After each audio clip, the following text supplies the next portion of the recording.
Despite his prevalence, there was a time in the 2000s when Kirby wasn't making many appearances on consoles. On handhelds, he was doing great, following a string of Game Boy titles with Amazing Mirror on GBA and Squeak Squad on the DS. It wasn't until Epic Yarn in 2010 that the pink puffball had another console platformer, and even then, his true return to form wouldn't be until the following year's return to Dreamland. So, between 2000 and 2011, there was a big gap between Kirby console titles. As for why it took so long, Return to Dreamland was actually the result of a prolonged development cycle that started with an attempt to design a mainline Kirby game for the Nintendo GameCube. In its first iteration, it was meant to be a 2.5D game with support for up to 4 players, and it was aimed for a late 2005 release. It wasn't meant to be, unfortunately, and the project restarted development multiple times before eventually turning into the 2011 Wii game that many heralded as a comeback for the series. But the GameCube wasn't completely void of our favorite little pink sphere. In addition to his appearance as a fighter in Super Smash Bros. Melee, Nintendo and HAL Laboratory released a racing spin-off in 2003. Directed by Kirby creator Masahiro Sakurai, this title also underwent a convoluted development cycle. It originated back in the early days of the Nintendo 64 as Kirby Bowl 64, in which Kirby became a ball and rolled down an obstacle course, not unlike the 2022 game Dream Buffet. Eventually, the game became known as Kirby's Air Ride, and instead of rolling down hills, Kirby now rode a warp star, resembling a more traditional downhill racer. Development halted for a bit and then resurfaced for the Nintendo GameCube, and in July 2003, we'd be treated to the final release, now known as Kirby Air Ride. I've been playing this game since it launched, and like many other players, I enjoyed its easy-to-understand mechanics and its emphasis on fun rather than complexity. Yet others, including several critics at the time, have chided this game for being far too simplistic and uneven in its game modes. I was curious to see if I could still get into the game 20 years later, and whether the fans or the detractors have the right idea. So get your boosts ready because we're about to head on a trip through Kirby Air Ride.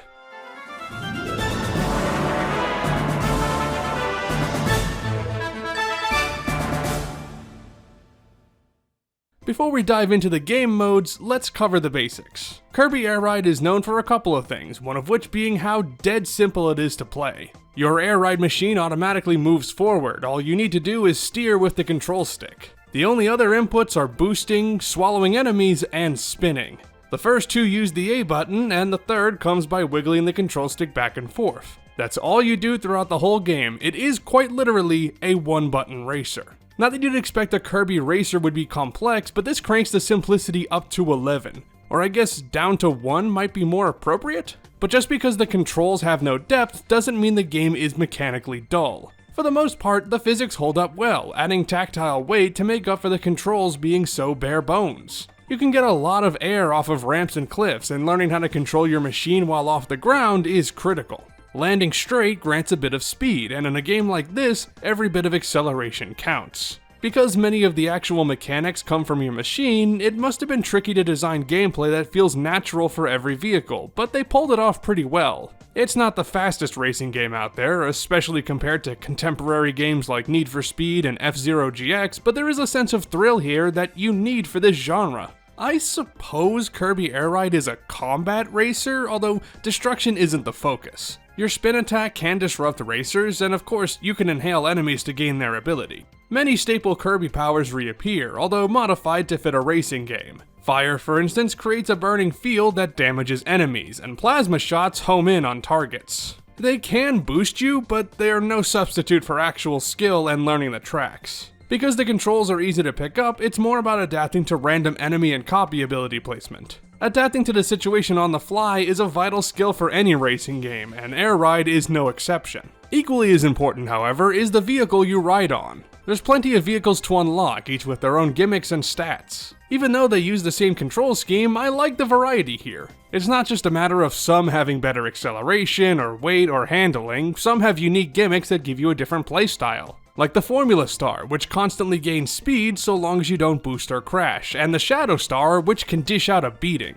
Some are more useful than others, but we'll talk about the balancing when we start talking about the modes. Before we do though, there's one more important thing to cover: the checklists. Each mode has a set of 120 objectives to complete, and beating certain ones unlocks new machines, colors for your Kirby, courses, and extras and bonuses. It's a way to get replayability out of the game, especially if you're playing by yourself. Now, despite what some of you out there might think, I don't have an infinite amount of free time, and so I wouldn't be able to go for every single checkmark box in the game. Some of these are ridiculous to try and get when you're just recording some footage for a video. Back in the day, I would try to grind for some of these objectives, but I don't have that kind of time anymore. A lot of these objectives are only attainable by random chance or by setting up the game just right, which is more trouble than it's worth. That said, I did try and get 100 checkboxes done for each game mode, which I thought would be a fair challenge given my time frame, but we'll see if that holds true.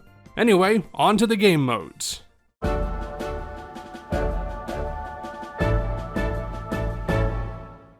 First up is Air Ride, the most straightforward game mode. You race against 3 opponents, CPU or otherwise, for the specified number of laps. Alternatively, you can try and get the farthest distance in a specified amount of time, although I don't find this as fun. This is the most traditional mode, as the other two are more frantic and strategic respectively. It's the sense of speed you can achieve with the right maneuvers that makes it a thrilling racer. And while the balance isn't 100% right for many machines, there's enough course variety and hazards to keep you on your toes. Aside from the standard racing mode, there's a couple of other ways to play. Time Attack and Free Run are your time trial modes, Time Attack for 3 laps and Free Run for single laps. Free Run gives you a lot more freedom since you can keep trying to get your lap time down, whereas in Time Attack, you have to do your best run of 3 in one go. Because many tracks were designed for 2-lap races, Time Attack can get pretty dull, especially on the later courses. Free Run also lets you instantly compare your current lap to your best record with this ball of light, which is a great motivator for knocking your time down. As the main mode of the game, Air Ride feels the most balanced and well-rounded out of the 3. It doesn't have a unique gimmick, it's just a simple racing game, albeit with some light combat capability. Damage is disabled by default, so other than the speed boost you get from killing enemies, which isn't that huge, it's barely worth it to use copy abilities. I thought turning on damage would liven things up, but if you lose all your health, you don't respawn. So while it does make things more hectic, it also means downed players have to wait, which kinda sucks. Without damage, the chaos is there, but it doesn't have as much impact, and with it, the chaos creates too much frustration. So damned if you do, damned if you don't. The tracks are fairly narrow, sometimes giving you the barest amount of room necessary to traverse. There's plenty of twists and turns on these courses, with a few hazards and alternate routes for good measure. There are some shortcuts and high-speed rails to help you gain the edge, but depending on the situation, I sometimes find that these don't help that much. You only have 8 raceways to start, although the themes are pretty diverse. Most are fun to race on, but you can get tired of even the best ones in short time.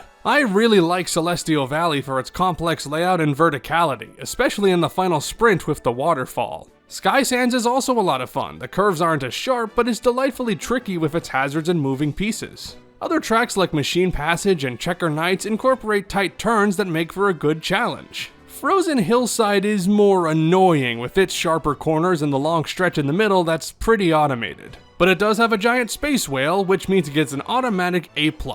The unlockable course Nebula Belt is nothing to write home about. Aside from a bend in the middle, it's basically a long straightaway. The worst one for me is Beanstalk Park. It's almost impossible if you have the wrong machine, and even if you have one suited for it, it's just not that enjoyable. It also has some of the worst level physics, especially these hills that send you in whatever direction it wants to take you, which is never the right one. Now, let's talk about the actual machines, or at least how they fare in the Air Ride mode. The stock Warp Star is pretty decent all around, with no standout qualities, but solid stats to make it competent even among the rest of the lineup.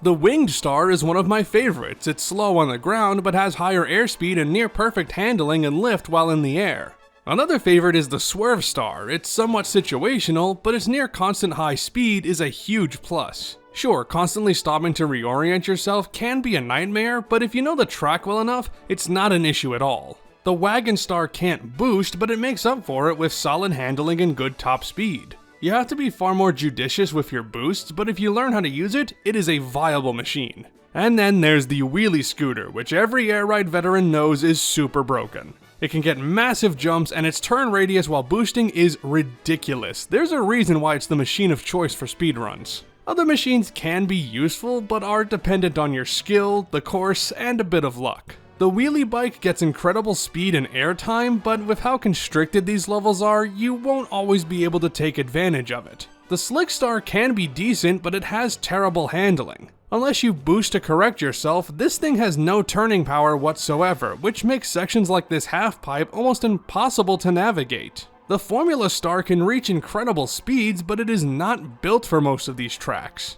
It can be a powerhouse for sure, but it can also be a major hindrance. As for the rest of the vehicles, they might be useful to somebody, but I actively try to avoid them. The Shadow Star, for example, is basically the Wing Star, but not as good. I read that it's the only machine in the game that can draft behind others, but I was definitely drafting multiple times while not using the Shadow Star. Maybe it's more noticeable on the Shadow Star, but it doesn't make up for this star's shortcomings. I don't tend to use Meta Knight or King Dedede once I unlock them either. Meta Knight is solid, but nothing you can't get with the Wing Star, and King Dedede's abysmal turning doesn't work for me. Same with the Rex Wheelie, which looks badass but can't turn worth a damn.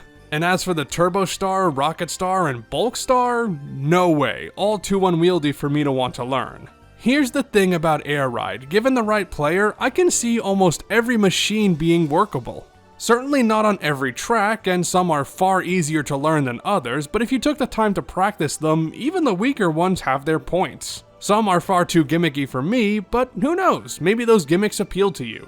Anyway, Air Ride is a very fun mode, no doubt about that. It's enjoyable enough in single player mode, even if you have to turn the CPU difficulty up to feel any kind of threat from the AI. Obviously, multiplayer makes it even better, and with the right group of people, this can be a great time. There's enough skill involved that it doesn't feel too easy or too hard, with plenty of opportunities to rub it in your opponent's face, or have it rubbed into yours. I might be biased because this is one of the games my brother and I played the most together as kids. It even rivaled Super Smash Bros. Melee for us, if you can believe it. And while Smash is the far superior multiplayer GameCube game, Kirby Air Ride is a nostalgic favorite of mine. Whether you play by yourself or with friends though, there are going to be things that aggravate you.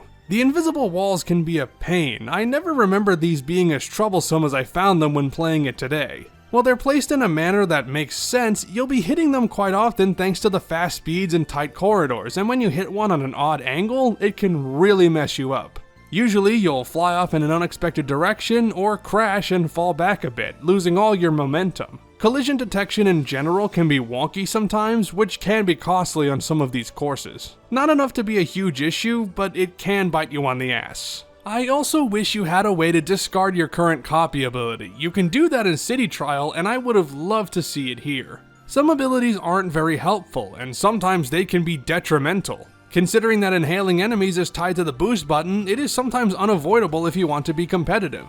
This is really the only issue I have with the one-button control scheme. If boosting and inhaling were separated, this would be a non-issue. And yeah, you can turn enemies off, but that doesn't alleviate the issue with the control scheme. And finally, there's grinding for the checklist items. As I said, I wasn't trying to complete the checklist, but some that I went for gave me their fair share of grief. While getting a 1 minute 2 second lap on magma flows with the Turbo Star is doable, making one little mistake will kill the attempt because of the machine's awful turning controls. Once I unlocked the wheelie scooter, I figured getting a 1 minute 20 second lap on Checker Nights would be a piece of cake, but while it wasn't brutal or anything, it was still quite a challenge.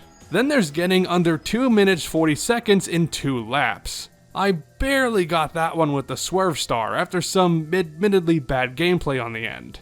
And for some more Checker Nights goodness, I got 3 laps in under 4 minutes by a fraction of a second. That was incredibly tight. Getting a 1 minute 5 second lap on Sky Sands with the Bulk Star might have been the worst. This machine is already hard enough to use, and all the banks and slopes makes it a decent challenge to keep the momentum going. All that to unlock Brown Kirby, which, not my favorite color scheme. I did manage to get 100 tasks done in just over 8 hours and unlock the game's credit sequence, which I can't recall if I've ever seen before. Not because I didn't enjoy Air Ride as a kid, because I did, and I still do, quite a bit actually. The courses are generally well designed, the racing is fast paced, and while it doesn't fully rise above the simplicity, it is nonetheless enjoyable. If this was all the content available in Kirby Air Ride, then I would bemoan the lack of variety. You'll play through all the tracks within an hour, and while the sub-modes shake things up, the core content will wear out its welcome before long.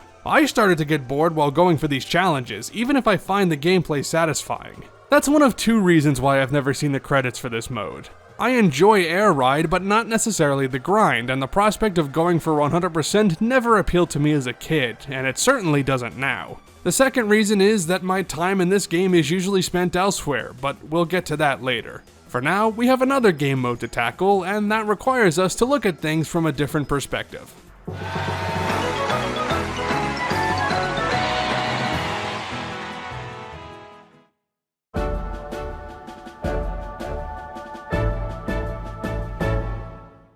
Next, we have Top Ride, inspired by classic racing games focusing on quick, action-packed competition. You know how Kirby titles include sub-games which are simple little distractions? Top Ride is like that, but fleshed out a bit to be its own thing. This mode is generally considered the weakest, and Top Ride tends to be forgotten in favor of Air Ride, and especially City Trial. It has the least depth, the simplest controls, and the shortest courses by a country mile. Although my brother and I played a ton of the other two modes as kids, we almost never touched Top Ride. Which is not to say that it isn't enjoyable, because upon playing it for this video, I grew to like this mode a little more. Certainly not to the degree of the other modes, and I'm not going to call it spectacular, but there's some merit to be had here. It is undoubtedly the most basic of the modes though, especially in the rideable vehicles. This time you've only got two machines to choose from, the Freestar and Steerstar, both of which perform identically. The only difference is the controls. The Freestar moves in the direction you tilt the control stick, and the Steerstar rotates left and right based on your inputs. Honestly, neither option felt particularly better over the other to me. It comes down to personal preference. Same with the fixed versus following camera. I generally preferred it fixed, as the smaller courses make it easier to fit everything. Considering the condensed design, I imagine adding more machines would have made things too confusing. Most stars couldn't take advantage of their signature features on these tight levels, especially with how cramped they are. Speaking of which, there's 7 courses to play on this time, which is quite a paltry number, especially considering you can beat all of them in under a minute on recommended laps. Grass is a simple course with only a basic track layout, but is overall solid. Sand gets pretty technical with its hazards and destructible terrain, and light is pretty fun with the random light trails opening up shortcuts. Fire aggravated me thanks to the lava spills covering too much of the track around them, making it sometimes impossible to drive through without getting hurt. Metal is the hardest by far. There's lots of sharp turns and objects, which makes it very annoying. And as for sky and water, they're fine, but kind of boring. Sky doesn't wow me with its design, and water feels pretty slow to race on. Oh, and hi there, Kaboo. There's no enemies on the course and no copy abilities, instead having items spawn in during the race. Some boost or detract your speed, and some cause your enemies to spin out. With how fast-paced the game is, the item distribution is a bit too frequent. Top Ride is already chaotic enough with the tight corners and high speed, and throwing a ton of items into the mix makes it a bit too messy. I'm normally a proponent of items in kart racers, but in this case, turning the item distribution down is best. The competitive nature of Top Ride is pretty apparent, and something it excels at, possibly even more than Air Ride. With this perspective, it's easier to see where the other racers are, so you know exactly how much of a lead you or one of your opponents have. This mode has the same time trial options as Air Ride, and thanks to the far shorter courses, you have to be on your A game. Honestly, this might be better in single player, because when it's purely about fast laps, Top Ride really starts to shine. That's where I found the most fun in grinding the checklist items, and on that front, there was nowhere near as much struggle to get even the tougher tasks done. Like beating the level 5 CPUs, for instance. On some tracks, it was a breeze, but on Metal and Fire, it was pretty damn tough. Not so much because the AI is so skilled, but because these tracks have an element of randomness, and one slip-up can cause you to lose outright. By contrast, sending them to level 1 makes them brain dead. I ran several races with them to grind out some checklist items that could only be done in the main mode, like finishing first without collecting items, or doing 100 laps on each track, and it's clear that their skill level is garbage. But as I said, I did get a kick out of time trials, especially grinding down lap times. The windy nature and short length of these tracks makes getting your time down far more challenging. It's not like Air Ride where you have plenty of leeway to improve your times. You need to more or less do a perfect run, and that's a good challenge. Like, I thought getting a 420 lap time on both grass and sand was impressive, but compared to the speedrunning leaderboards for Top Ride, incredibly slow. Also, I'd like to dispel some false information on the Kirby Wiki, which says to get a 6.50 lap time on Fire, using the venting steam is required. As you can see, I managed to just get under that without using the steam. It is super tight and you need to be precise, but it's possible if you execute it flawlessly. The level 5 CPUs are solid opponents, and of course, human players would make it more competitive by nature of wanting to beat the person next to you. But Top Ride doesn't sustain my interest for too long, so it's a good thing that it takes very little time to complete. I figured it'd take less time to get 100 checklist items done considering the much shorter races, but it shocked me just how quickly it actually took. In Air Ride it took me over 8 hours, but Top Ride? Only 2.5. Now, these credits I have definitely never seen before, and they're not that impressive to watch. I do like how some of the credits bump into the walls though. Menu design chief Michiko Takahashi is coming in hot!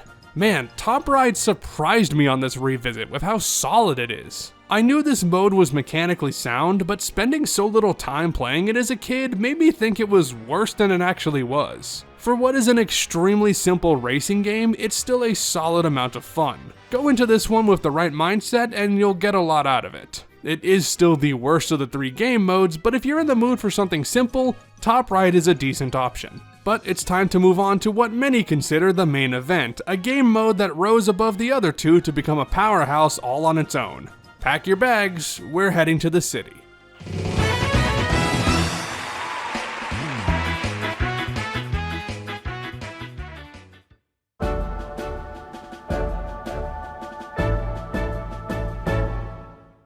Alright, I know some of you clicked on this video just to hear me talk about City Trial, which is undoubtedly the most popular mode in the game.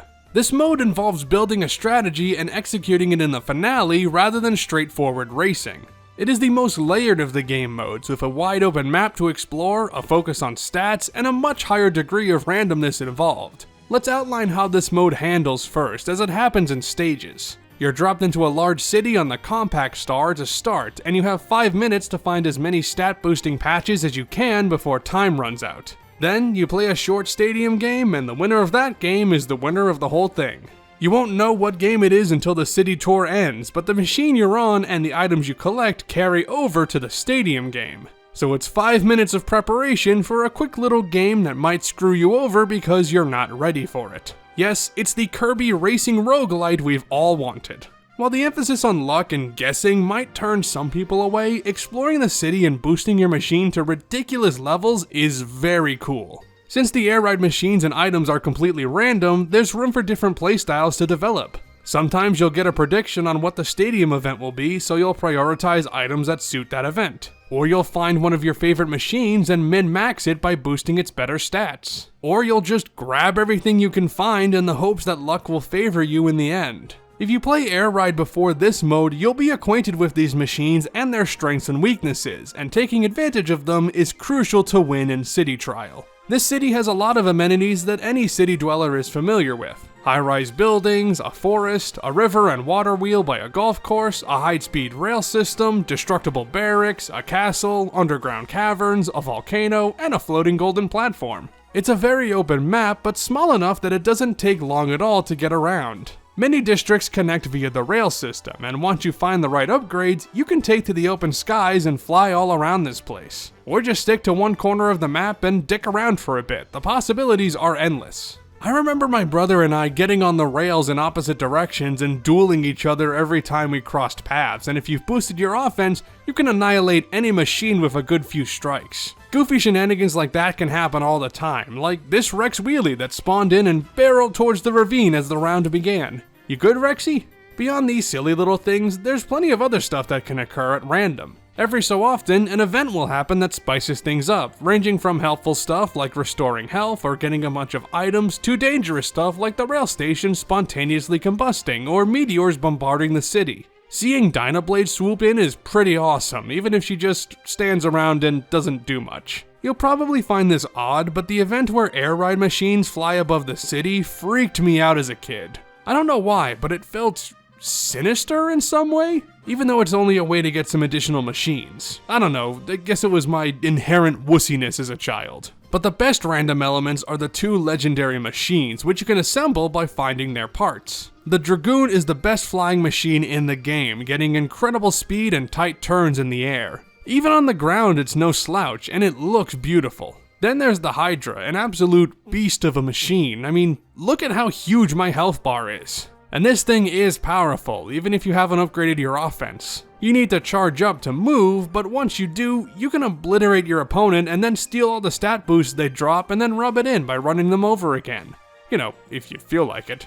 All these factors combine to make City Trial the most beloved mode in the game, hands down. Throughout the years, it's been the part of Air Ride that has endured the most among fans. I can recall several message boards back in the day where fans were clamoring for a new Air Ride game, and quite a few of them would have been happy if they just made a standalone sequel to City Trial. In fact, if you're not familiar with Kirby Air Ride, but you have played Super Smash Bros. For Nintendo 3DS, you might think this mode sounds an awful lot like Smash Run, and yeah, they took the City Trial formula and translated it into Smash. That's about the only real follow-up we've gotten though, and I would be very surprised if Nintendo actually dared to make another City Trial game, which is a damn shame. Not just because this mode is a nostalgic favorite of mine, although yeah, it definitely is, but also because as I replayed this in 2023, the areas in which City Trial is dated are all the more clear. Make no mistake, this mode is still enjoyable and the core design is fantastic. But there are little things that would have made this mode stand the test of time even more. For instance, why aren't there more maps? I love this game mode, but I get bored of the city itself quicker than I do the maps in the other sections. The city that we get is cool and all, but I wish there were 1 or 2 variants. That would boost replay value significantly. Or if additional maps are too much, then maybe make the map a little more random, like have different parts of the city randomly connected together every time? The map we have is fun, but when thinking about how City Trial holds up, it is unfortunate that this is all we get. Although I appreciate that there's a second music track you can unlock to keep from getting bored. Oh, actually, let me sidetrack myself a bit to talk about the music, which is pretty good stuff on the whole. There's an orchestral focus this time, especially as this is the first Kirby game that used live instruments. It's not prevalent on every track, but it does make the soundtrack more majestic, which is an interesting decision for a racing game soundtrack. That's when the game isn't recycling music from Kirby right back at you, though. Or I guess it's recycling from Kirby of the Stars, as songs from the Japanese anime soundtrack appear, but not from the localized 4Kids version. City Trial is where that's the most prevalent, particularly in the event songs, but one of my favorite musical tracks, Checker Nights, comes from the anime too. Considering this game and the anime came out in America at the same time, it's no surprise that they tied the two in somehow. 4Kids even aired some episodes early because they featured air ride machines as a way to say, hey kids, now you can ride these machines yourself in stunning 3D graphics. Well, those graphics do hold up well enough for a GameCube title. Some maps are simpler than others. I mean, the City Trial map is much less detailed than any of the air ride stages, which all look very nice. There's a good mix of color palettes and shading, and the courses flesh out their visual and tonal identity rather well. Good stuff all around, even if it isn't super impressive in any sense. Anyway, the weakest part of City Trial for me are the stadium games, which are not a strong way to end a session.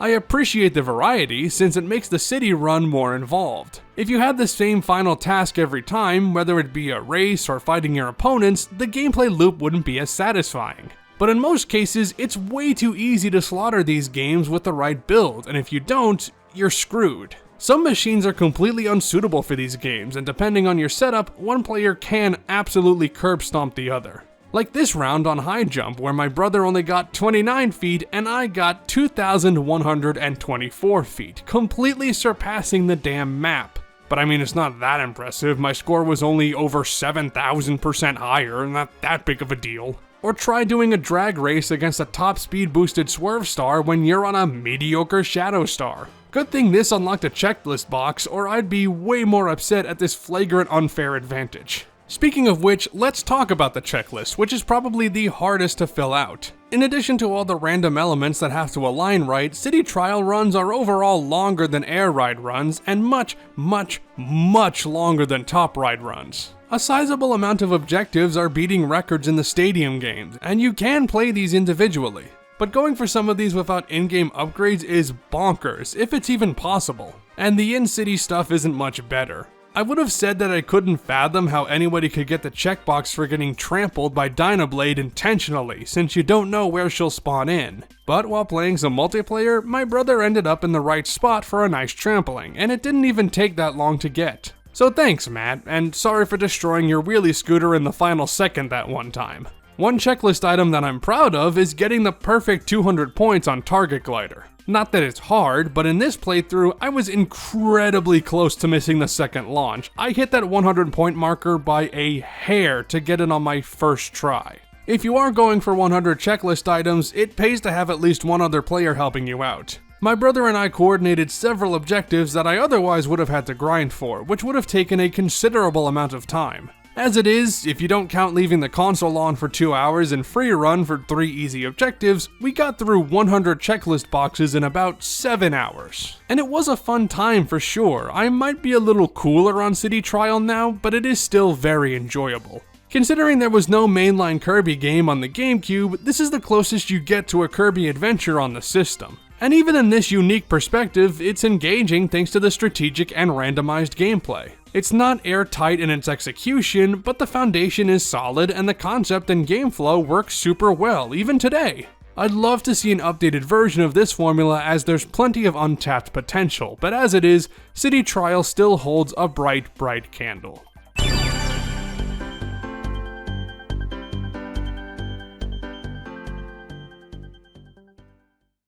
So those are the 3 game modes in Kirby Air Ride, which comprises most everything you can do in the game. There's a few other parts like City Trial's free run or the LAN multiplayer, but honestly, I am ready to put this game down now. When you play any game for 18 hours, it will start to wear on you in some way. And considering the game's mechanics are as deep as a puddle, some level of boredom does set in with Kirby Air Ride. But I don't want to sound like I don't like the game, because I do, quite a lot actually. It's a huge part of my childhood, and a game I feel is pretty misunderstood, and I know this because I misunderstood it myself. Maybe 3/4 of my playtime in this game before making this video was in City Trial, but in hindsight, I severely misjudged the quality of the other game modes. Does it suffer from oversimplification? I guess so, but it's not a damning flaw.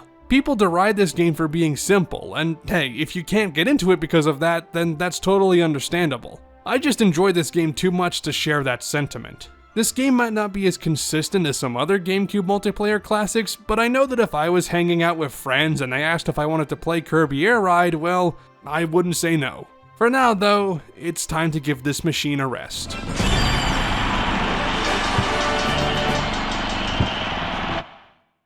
Thanks so much for watching this video. If you missed my big announcement, I've split my channel into 3. This channel that you're on right now will only be for gaming videos and retrospectives going forward. If you want to see me live streaming, you can check out my livestream channel, and if you're wondering where my new Lupin III videos are at, that's on a dedicated channel now as well. You can find links to those channels in the description and the pinned comment below. So check those out if you want, and while you're at it, why not drop a like and a comment down below as well.